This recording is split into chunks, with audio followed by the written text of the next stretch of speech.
D'importantes évolutions traversent la prévente automobile. Essor de la location auprès des particuliers, en LOA ou en LLD, dispositifs connectés, motorisation électrique, place croissante des flottes dans le parc automobile français, digitalisation, autant d'éléments qui modifient en profondeur les règles du jeu de ce marché.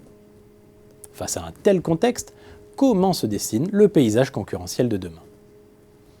Eh bien, selon l'étude Xerfi Precepta, il faut d'abord compter sur les réseaux constructeurs, qui ont récemment fait leur retour en force après une phase compliquée entre 2006 et 2013, marquée par la libéralisation du marché.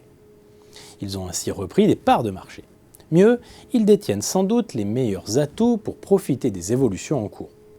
Car le bond des ventes de véhicules neufs en LOA et LLD les renforce logiquement, ces modes de financement auprès des particuliers s'accompagnant en général d'un contrat d'entretien.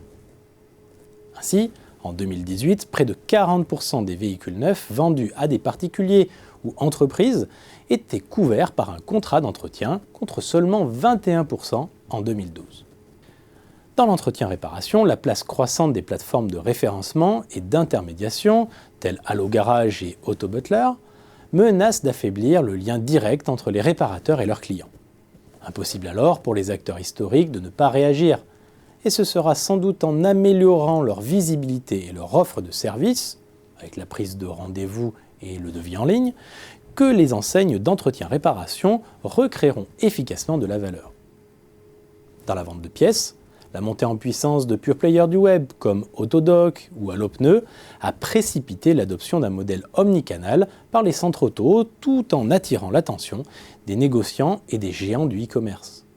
De fait, la compétition dans la vente en ligne entre dans une nouvelle phase.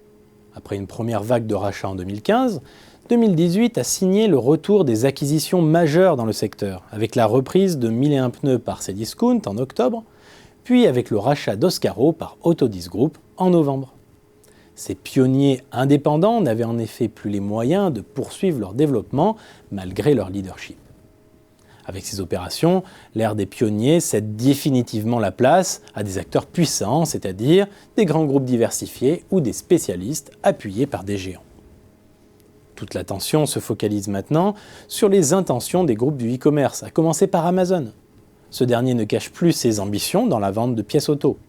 Et avec ses capacités logistiques exceptionnelles, Amazon dispose des moyens pour rapidement s'imposer face aux spécialistes de ce créneau et séduire la clientèle des garagistes.